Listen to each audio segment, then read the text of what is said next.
My name's Cassandra Wick, but everyone just calls me Cassie. I'm 36, and last Monday, my whole life was turned upside down. I checked my lottery ticket and found out I'd won a staggering $50 million. My hands were shaking as I stared at those 6 numbers, a perfect match. After the initial shock wore off, a strange idea came to me. I wouldn't tell a soul about this money. You see, my family and I have a complicated history, especially when it comes to finances. If you're watching this right now, drop a comment letting me know where you're from. Before I get into this life-altering decision, hit like and subscribe for more real stories about family loyalty and betrayal that might just change how you view your own relationships. A life of quiet struggle and complicated relationships. Before that life-changing Tuesday, my days were painfully ordinary. I worked as an accountant at a small marketing firm in Portland, earning enough to be somewhat comfortable, but never enough to feel financially secure. My apartment was a modest 1-bedroom on the city's edge, nothing special, but it was all mine. My routine was the same every morning: wake up at 6, make coffee, and start the day with the constant weight of bills and deadlines. My job was demanding, with 60-hour workweeks being the norm, especially during tax season. My family situation was, to put it mildly, complicated. My parents, Gregory and Diane Wilson, divorced when I was 14 and both remarried within 2 years. My father, Gregory, a high school physics teacher, married Stephanie, a real estate agent with expensive tastes. My mother, Diane, found love with Warren, a successful business owner who had more money than my father, but was incredibly stingy. I have 2 siblings, my younger sister, Lisa, 30, who's always been the golden child. She graduated from an Ivy League school, married a surgeon named Paul, and now lives in a beautiful suburban house with their 2 perfect kids. Then there's my older brother, Jason, 36, who, despite his charm, has never quite figured things out.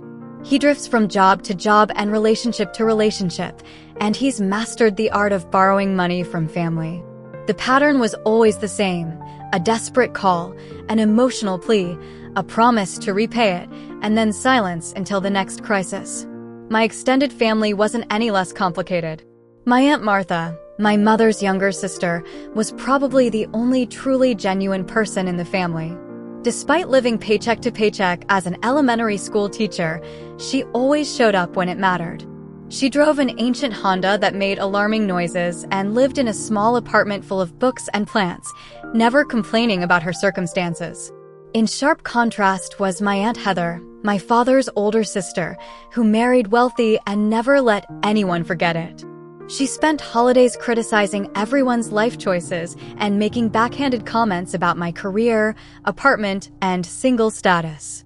Her son, my cousin Ryan, had inherited her sense of entitlement, but not her financial success.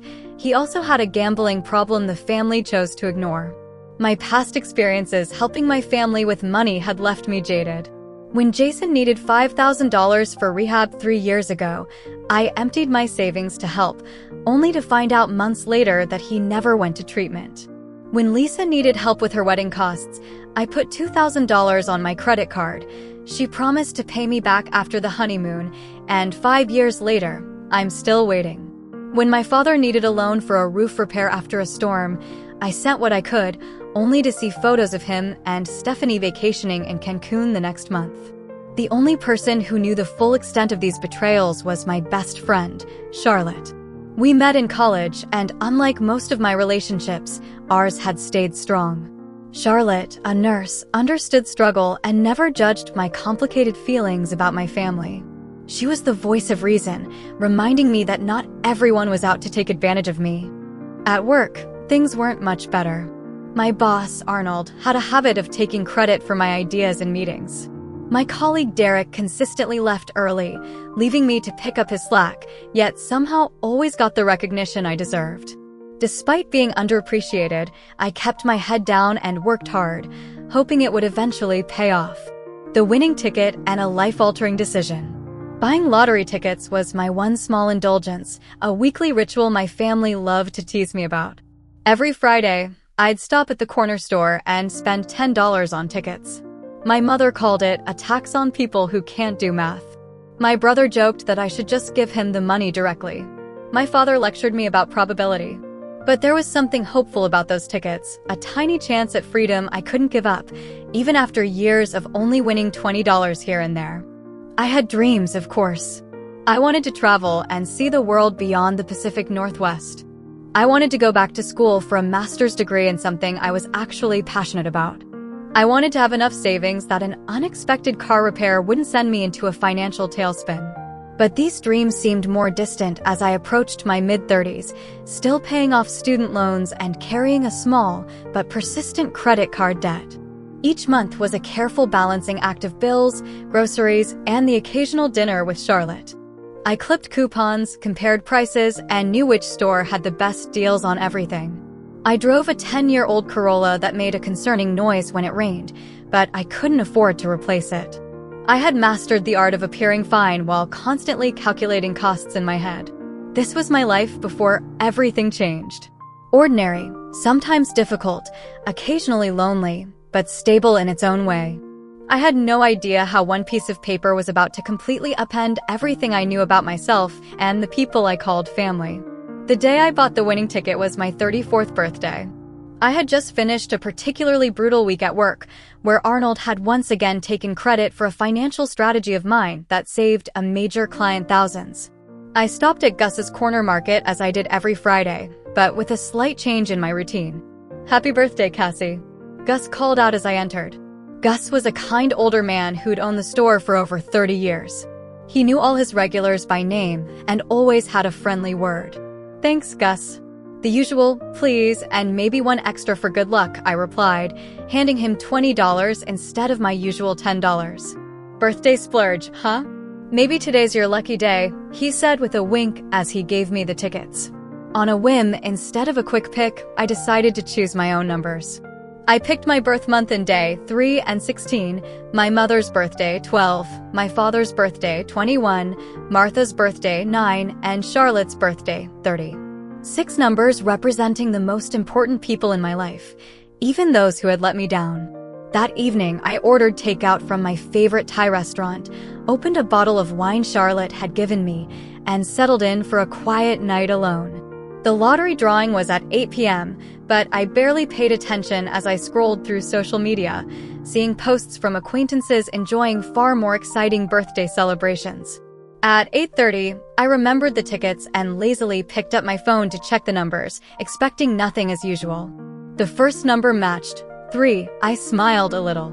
The second matched, 16. My heart rate picked up. The third, 12. The fourth, 21. My palms started sweating. The fifth, 9. I was holding my breath. The sixth and final number, 30. I stared at my phone for what felt like an eternity. This couldn't be right. I must have misread it. I checked again and again. I turned on the TV and rewound to the live drawing. I watched as each of my numbers appeared on the screen, one after another. My hands shook so badly I dropped the remote. "No way," I whispered to my empty apartment. No way. According to the lottery website, I was the sole winner of $47 million. After taxes, it would be around $28 million, an unbelievable amount for someone who'd been excited earlier that day about a 10% off coupon for laundry detergent. I didn't sleep at all that night. I spent hours researching lottery winners. What I found was unsettling, stories of winners whose lives were ruined by their newfound wealth. Families were torn apart by greed.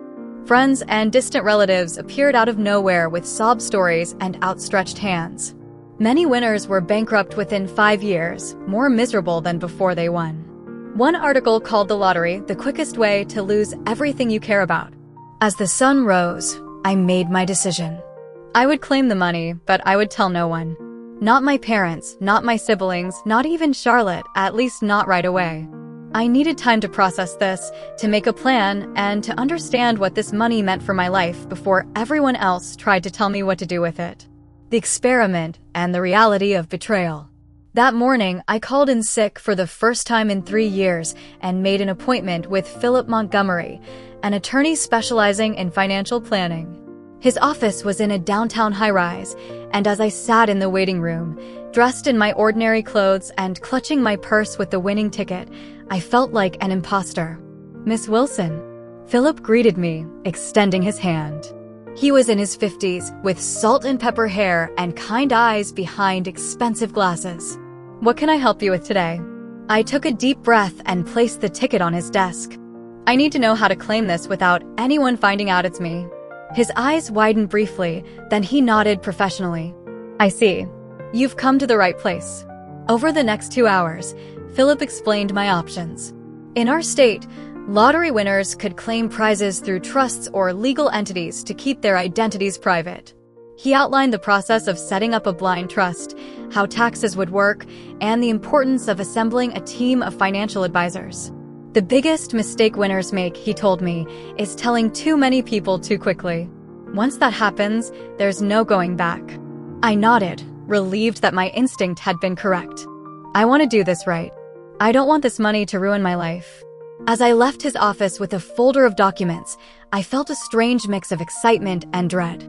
I had more money than I could ever have imagined, yet I couldn't share the news with anyone.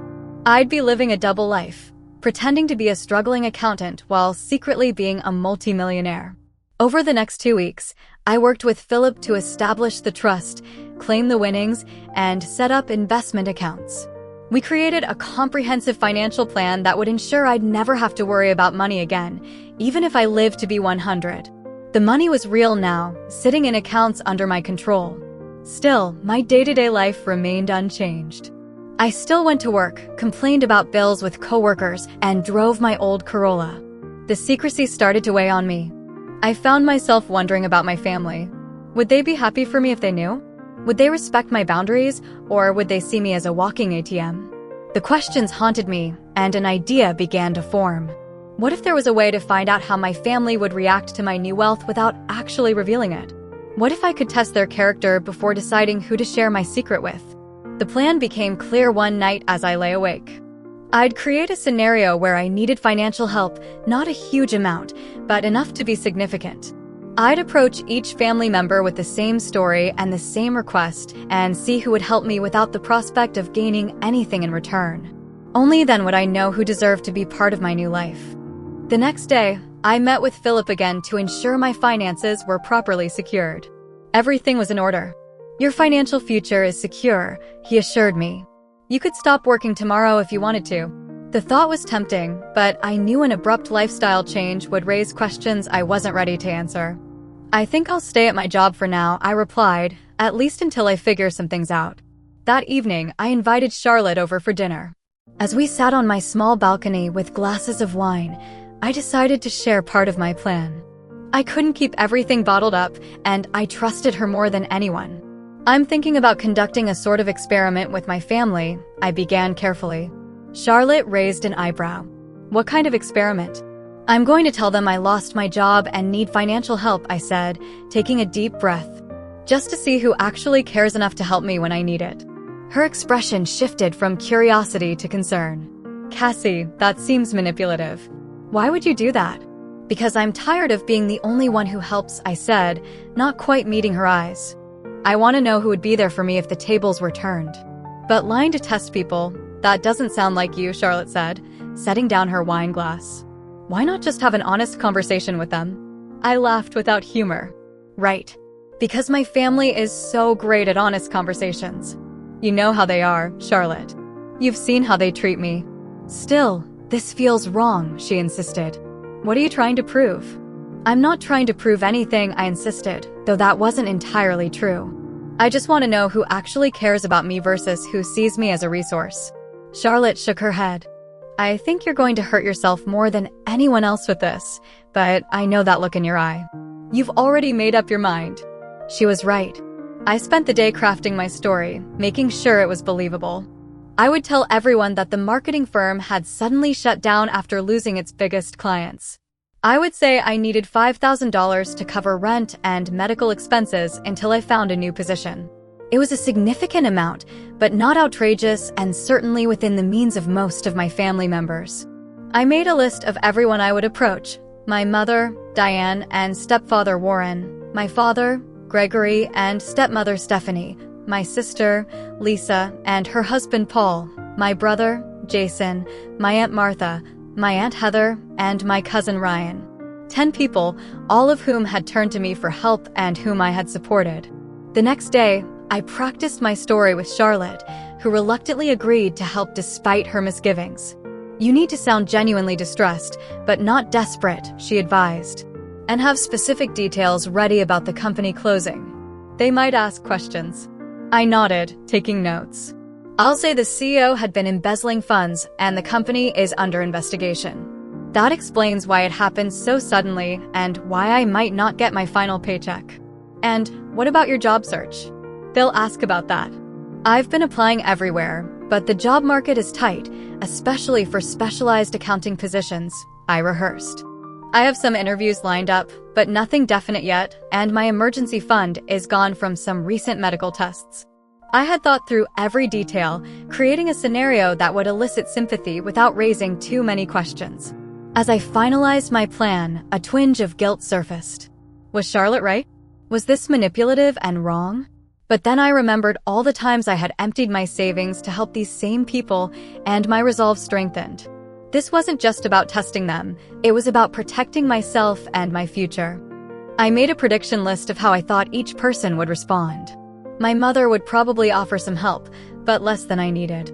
My father would lecture me about financial responsibility, but might send a small amount.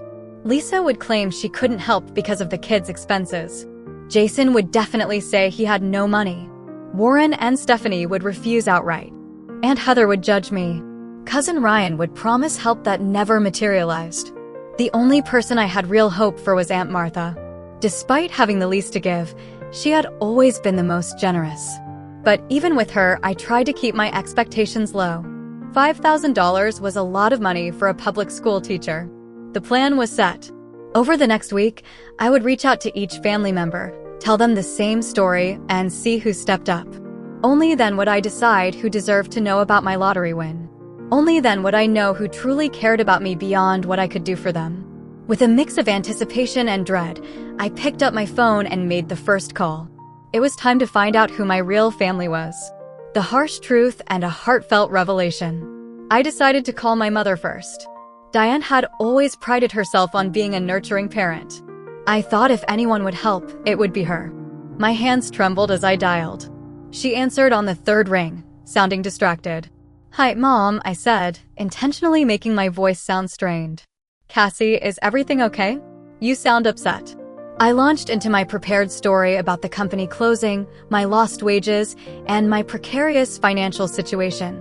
As I spoke, I could hear her breathing change, growing more concerned. "Oh, honey, that's terrible," she said. "Have you applied for unemployment? What about your emergency fund?" I explained that unemployment would take weeks and that my emergency fund was gone due to recent medical tests for some concerning symptoms. I didn't specify what they were, letting her imagination fill in the blanks. "I hate to ask this, Mom, but I need help. About $5,000 to cover rent and medical bills until I can find something new.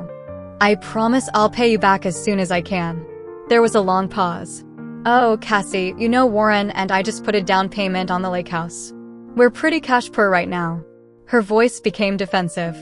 "Have you asked your father or Lisa? Paul makes good money at the hospital." I was hoping to avoid asking Dad, I said truthfully. "And Lisa has the kids and their private school tuition." "Well, let me talk to Warren and see what we can do," she said finally, "but I can't promise anything. You know how tight he is with money, especially when it comes to, well, you know." I did know. Warren had never considered me his responsibility. After hanging up, I noted her response in a journal. She had expressed concern, but immediately looked for ways to pass the responsibility to someone else. She hadn't outright refused, but I suspected her conversation with Warren would result in them being unable to help. The next day, I met my father, Gregory, for coffee.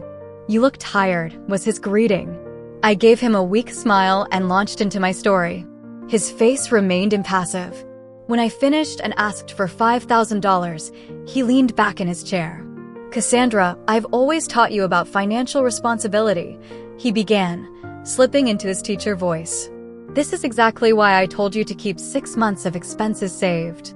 "Life happened, Dad," I replied. "Medical bills, car repairs. Not everyone can afford to set aside that much money." He sighed heavily. And now you expect others to bail you out. What about your spending habits? For the next 20 minutes, he lectured me about financial planning. Not once did he offer any actual help. I'd love to help you, Cassie, but Stephanie and I are focusing on our retirement right now. We can't afford to dip into those funds.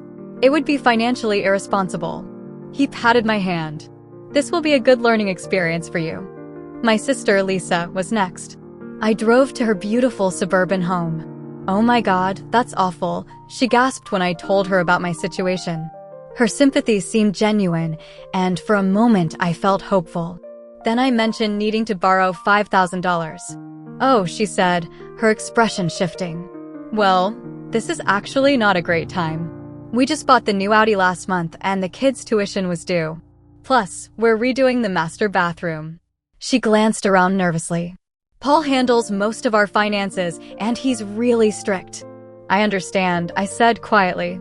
I wouldn't ask if I wasn't desperate. I know, she said quickly. Let me talk to Paul and see what we can do.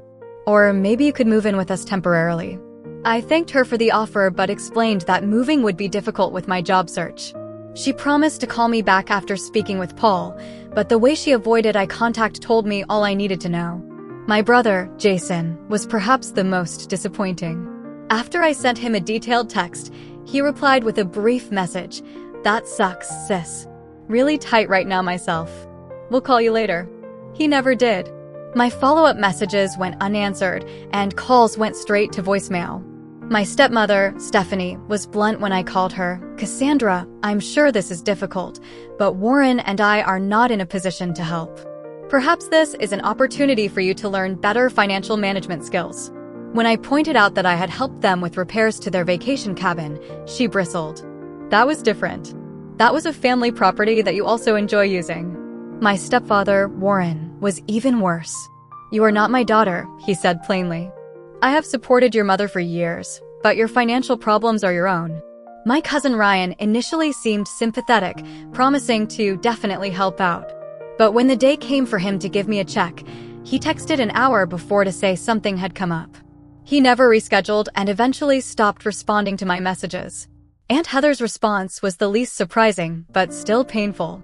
Well, Cassandra, I always said that company of yours seemed unstable. I told your father you should have taken that job at the bank after college, but no one listens to me. She then proceeded to tell me about how other family members had overcome their own financial troubles without begging for handouts. By that evening, I had heard from Lisa that Aunt Heather was telling everyone about my financial irresponsibility. After a week of rejections, half-promises, and outright silence, I was emotionally exhausted. The experiment had confirmed my worst fears, and the reality was painful to accept. 7 people I had helped repeatedly over the years could not or would not return the favor. Then my phone rang. It was Aunt Martha. Cassie, honey, I just heard from your mother about the job. Are you okay? Her voice was warm with genuine concern. I hadn't even called her yet. The fact that she had called me first spoke volumes. I'm hanging in there, I said, the emotion in my voice now entirely real. Listen, I want to help. Can we meet for lunch tomorrow? The next day, we met at a small diner.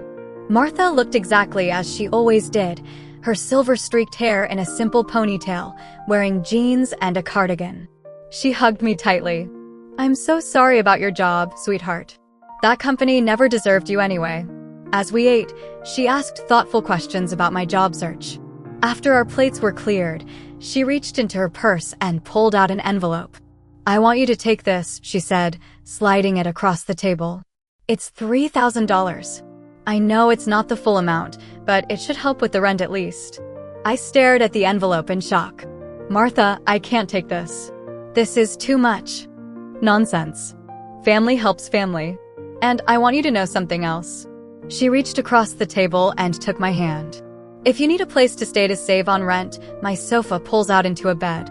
It's not fancy, but you're welcome to stay as long as you need to. Tears filled my eyes, and they were completely genuine. Thank you, I whispered, overwhelmed. Now, don't you worry about paying this back right away, she continued. Get back on your feet first. Find a job you actually like this time. Life is too short. Driving home, I clutched the envelope. $3,000, more money than I knew Martha could spare. The contrast between her response and the rest of my family's couldn't have been more stark. The only person who had offered genuine help was the one with the least to give. After meeting with Martha, I did some research that left me stunned. $3,000 represented nearly all of her savings. I also discovered she had been quietly dealing with complications from type 2 diabetes and that her medication costs had recently increased. The knowledge hit me like a physical blow. Martha, who had so little, had given me almost everything she had without hesitation. Meanwhile, my mother, who had recently spent $8,000 on a bathroom renovation, couldn't spare $5,000 for her daughter. The next day, I invited Martha to my apartment for dinner. "Martha, I need to tell you something," I began. "I haven't been completely honest with you." Her expression remained open, curious. "What is it, honey?" "I didn't lose my job. The company is fine." I made up the story to see who in the family would help me. Martha was quiet for a moment, then nodded slowly. "I see. Are you angry with me?" I asked, afraid of losing the one genuine relationship I had found. "No, not angry. Sad, maybe." "Sad that you felt you needed to test people this way," she said, taking a sip of her tea. "But I understand why you did it. Our family has not always been kind to you. You were the only one who offered to help," I told her.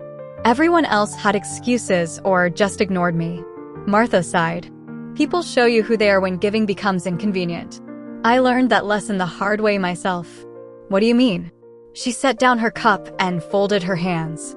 "My ex-husband, Robert. Did I ever tell you why we really divorced?" The family story had always been vague. Something about growing apart. I came into a small inheritance when my grandmother died. About $50,000. Not a fortune, but significant for us at the time.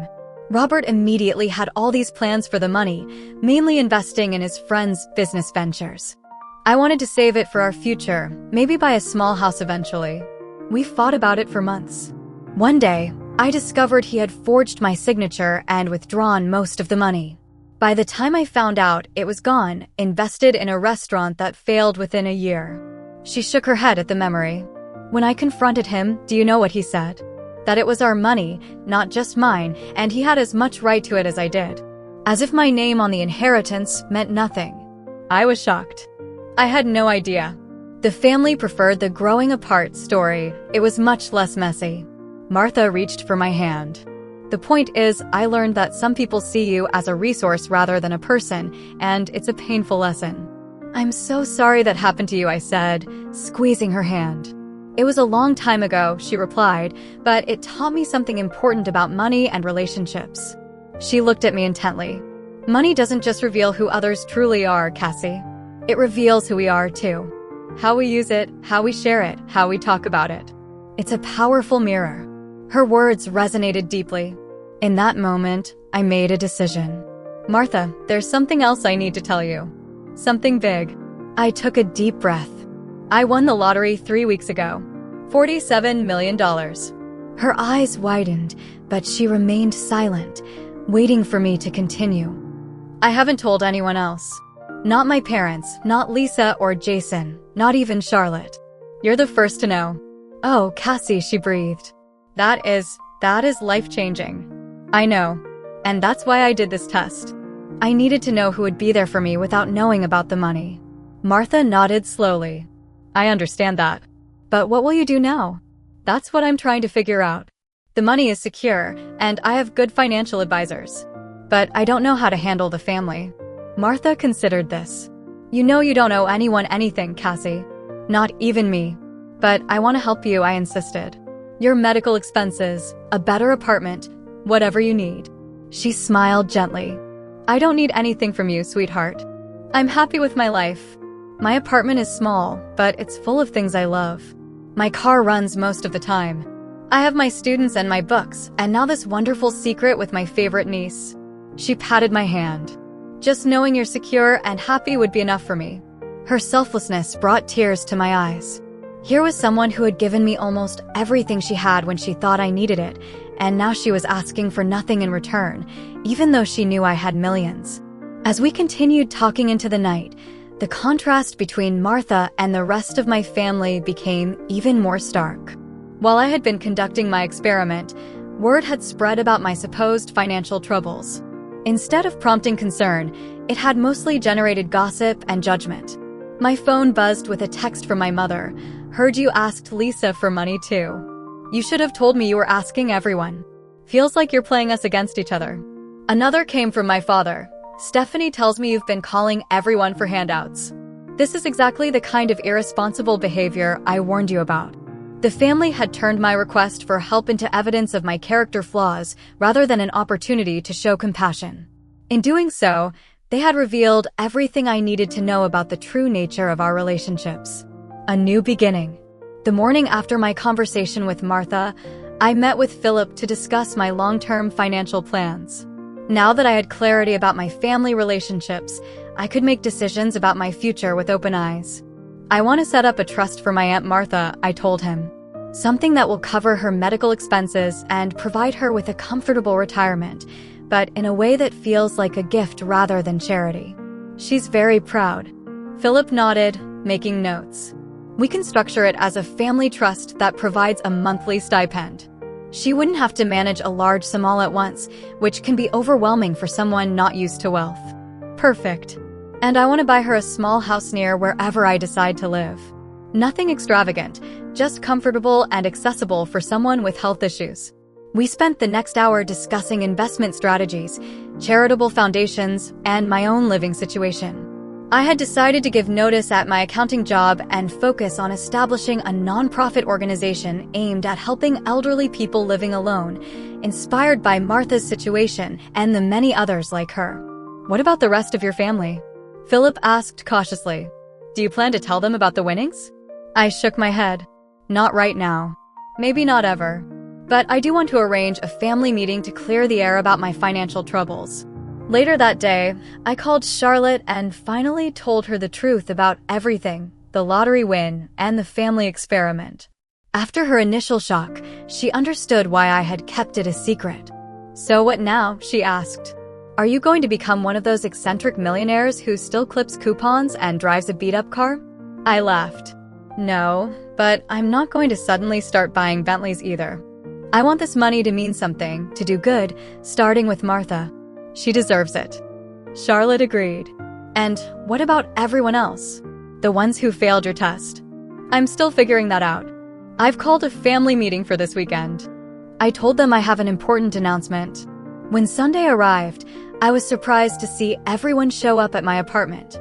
My mother and Warren, my father and Stephanie, Lisa and Paul, even Jason, who had been ignoring my calls for weeks. Aunt Heather arrived with a disapproving frown already in place. Aunt Martha came last, giving me a secret smile as she entered. As everyone settled into my small living room, I stood before them feeling strangely calm. "Thank you all for coming," I began. "I know there have been rumors going around about my financial situation, and I wanted to address them directly." My mother shifted uncomfortably. Jason suddenly became very interested in his phone.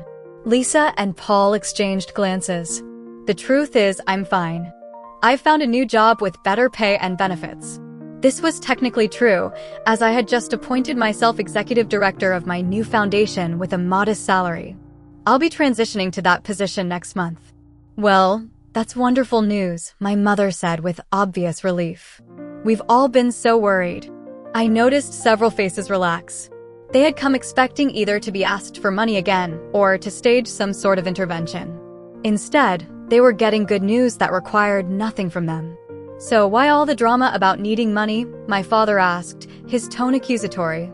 "Why ask everyone for help if you had a job lined up?" I met his gaze steadily. "The job came through recently, and when I was in trouble, I reached out to my family. That's what family is supposed to be for, right?" An uncomfortable silence fell over the room.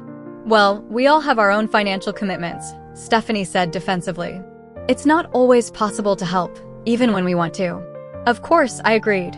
We all have to make choices about our priorities. I turned to Jason. "Speaking of which, Jason, I noticed you never responded to my messages when I needed help. Yet, you had no problem asking me for $3,000 last Christmas for your rent." He had the grace to look embarrassed. "I was going through some stuff, and I didn't have any money to give you. You didn't even call me back," I pointed out. "That would have been free." The meeting continued in this vein, with me calmly but firmly addressing the hypocrisy and lack of support I had experienced. No one admitted any wrongdoing. There were excuses, justifications, and even some attempts to turn the blame back on me for making everyone feel guilty.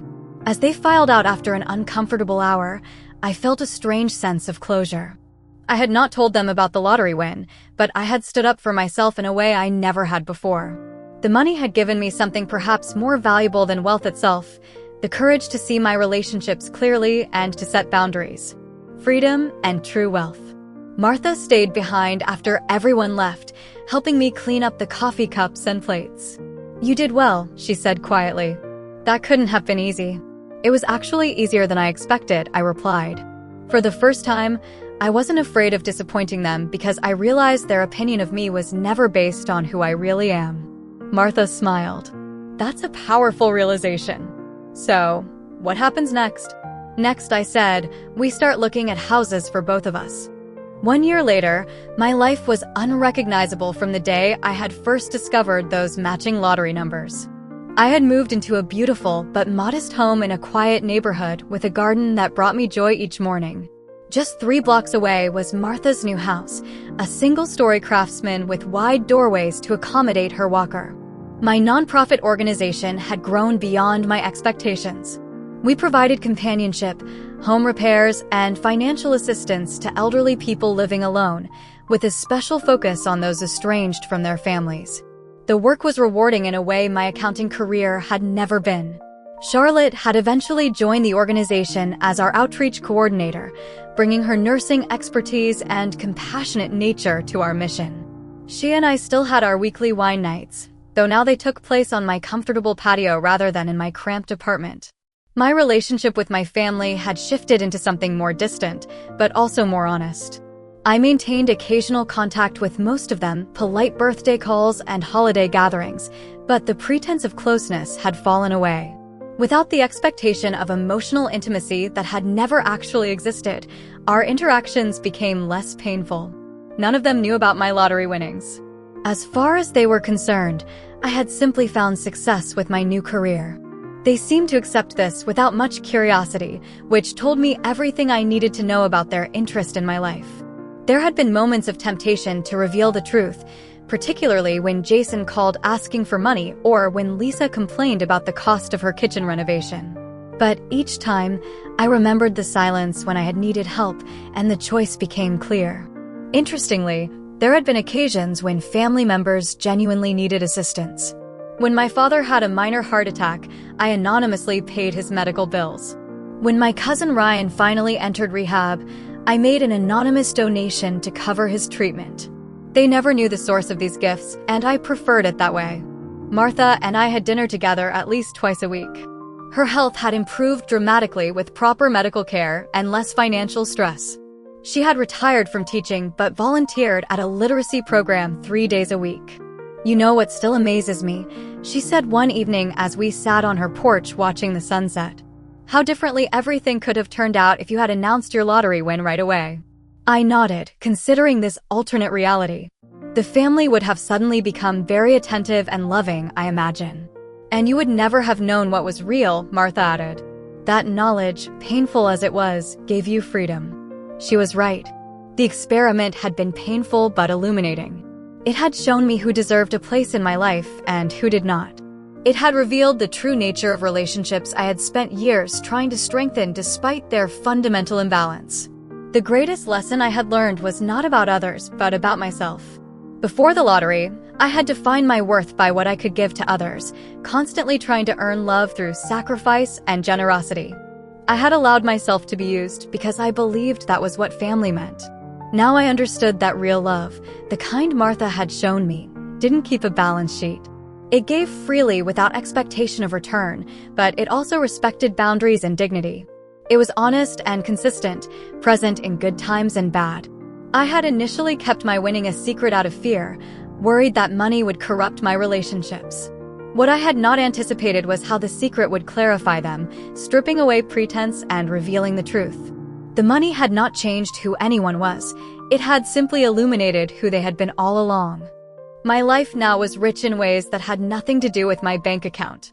I had purpose through my foundation, genuine connection with Martha and Charlotte, and a hard-won understanding of my own worth that no external validation could shake. Perhaps most importantly, I had peace. The constant anxiety about finances that had been my lifelong companion was gone, but so too was the desperate need for approval from people incapable of giving it. I had built a life aligned with my values rather than my insecurities. Martha reached over and patted my hand. "You did good, kiddo. Not just with the money, but with what you learned." I smiled at her, overwhelmed with gratitude for this woman who had shown me what family truly meant. I had a good teacher. As the sun dipped below the horizon, painting the sky in shades of pink and gold, I thought about the journey that had brought me here. The money had changed my life, yes, but not in the ways I had initially feared or hoped. It had simply given me the freedom to see clearly and choose wisely. The most valuable thing I had gained had nothing to do with millions in the bank. It was the understanding that the people who deserve a place in your life are not those who are there when you have everything to give, but those who stay when you have nothing to offer but yourself. Have you ever had to test someone's loyalty in your life? What did you learn from that experience? Share your stories in the comments below. If this story resonated with you, please hit like and subscribe to hear more real-life lessons. Remember to share this video with someone who might need to hear that their worth is not determined by what they can give to others. Thank you for listening, and may you find the clarity to recognize the true relationships in your own life.